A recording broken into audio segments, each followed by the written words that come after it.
کیا پاکستان کو عورت مارچ کی ضرورت ہے؟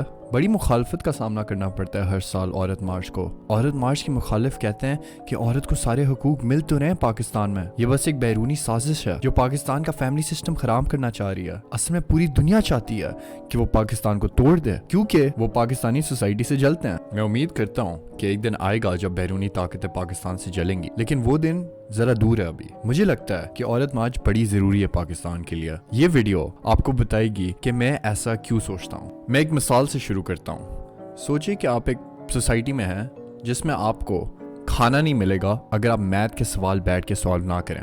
ہو سکتا ہے آپ بڑے میتھمیٹیشین ہو اور آپ کو اس سے مسئلہ نہ ہو اس سوسائٹی میں، لیکن جن بیچاروں کو میتھ سے نفرت ہے اس کی زندگی تو عذاب بن جائے گی۔ اب سوچیں کہ اس سوسائٹی میں جن لوگوں کو نفرت ہے میتھ سے وہ سڑکوں پر آ جاتے ہیں۔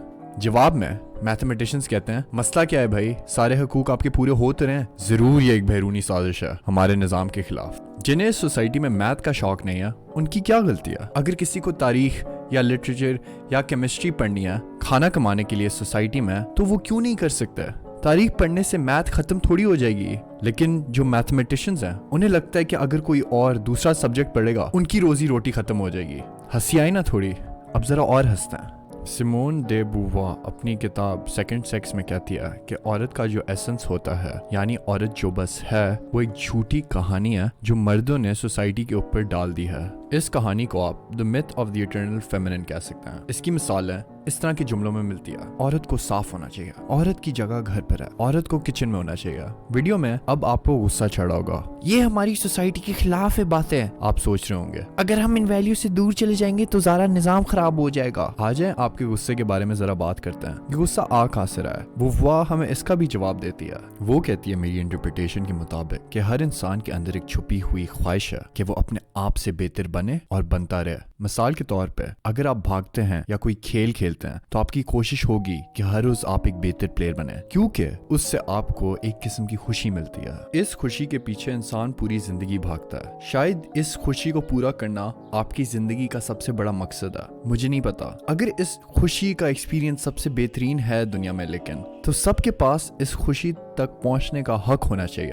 بووا کہتی ہے مرد اس خوشی کے پیچھے ہی بھاگتا ہے صرف، جو ایک بری چیز نہیں ہے کیونکہ ہر انسان کو اس خوشی کے پیچھے بھاگنے کی خواہش ہے۔ مسئلہ صرف یہ ہے کہ مرد کو سوسائٹی سکھاتی ہے کہ تم نے کچھ بننا ہے، بڑا انسان بننا ہے، تم نے گھر چلانا ہے۔ اس طرح کے کاموں سے مرد اپنے آپ سے آگے بڑھنے کے موقع ڈھونڈ سکتا ہے، اور دوسری طرف عورت کو روکا جاتا ہے اس خوشی کے پیچھے بھاگنے سے، اور روکا گیا ہے سوسائٹی میں۔ ہماری سوسائٹی بنی ہوئی ہی اس طرح کہ مرد اپنی خوشی ڈھونڈ سکتا ہے اور سوسائٹی چاہتی ہے کہ مرد اپنی خوشی ڈھونڈے۔ اگر آپ کو یہ بات غلط لگتی ہے، جو غلط ہو سکتی ہے، ذرا باہر جا کر دیکھیں مرد کتنے ہیں سڑکوں پر اور عورتیں کتنی ہیں، پھر اپنے آپ سے سچائی سے پوچھیں باہر نکلے بغیر ایک انسان اپنے آپ سے آگے جا سکتا ہے؟ شاید گھر پہ بیٹھ کر بھی یہ سب کیا جا سکتا ہے، لیکن مجھے لگتا ہے کہ زیادہ تر لوگ باہر جا کر ہی اپنے آپ سے آگے جا سکتے ہیں۔ لیکن باہر جانے کی جگہ عورت کو پاکستانی سوسائٹی میں بس ایک تنگ گھر سے دوسرے تنگ گھر میں بھیجا جاتا ہے۔ لیکن بووا یہ بالکل بھی نہیں کہہ رہی کہ ٹریڈیشنل رولز کی جگہ ہی نہیں ہے سوسائٹی میں، بلکہ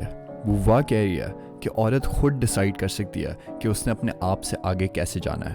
ہو سکتا ہے وہ سوسائٹل ویلیوز اپنا کر اپنے آپ سے آگے جائے، ہو سکتا ہے وہ کوئی اور ویلیوز اپنا کر اپنے آپ سے آگے جائے۔ تو پھر عورت کی مرضی ہے کہ اس نے اٹرنل فیمنن والی زندگی گزارنی ہے کہ کوئی اور۔ تھوڑا آگے چلتے ہیں۔ جب مرد اپنے آپ سے آگے نہیں بڑھ سکتا، ظاہر سی بات ہے اسے افسوس ہوگا، لیکن پھر بھی بووا کے مطابق اسے اس بات سے تسلی ملتی ہے کہ کم از کم عورت تو اس کے نیچے ہے، تو اگر وہ اپنے آپ سے آگے نہیں نکل پایا، کم از کم عورت بھی ہمیشہ اس سے آگے نہیں نکل سکتی۔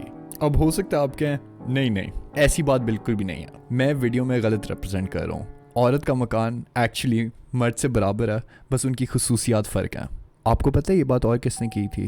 یہ جملہ اور کس نے بولا تھا؟ جم کرو نے کہا تھا کہ the blacks are equal but separate in status۔ جم کرو لاز نے ریشل سیگریگیشن کی تھی امریکی سوسائٹی میں، جہاں کالوں اور گوروں کو الگ کر دیا گیا تھا۔ کالوں کے پاس اجازت نہیں تھی ریسٹورنٹس میں جانے کی اگر گورا بولے کہ تم نہیں آ سکتے یہاں پہ۔ اگر آپ کو جم کرو سے مسئلہ ہے، آپ کو اپنے آپ سے بھی مسئلہ ہونا چاہیے، کیونکہ آپ وہی بات کہہ رہے ہیں جو جم کرو نے کہی تھی۔ اور تو اور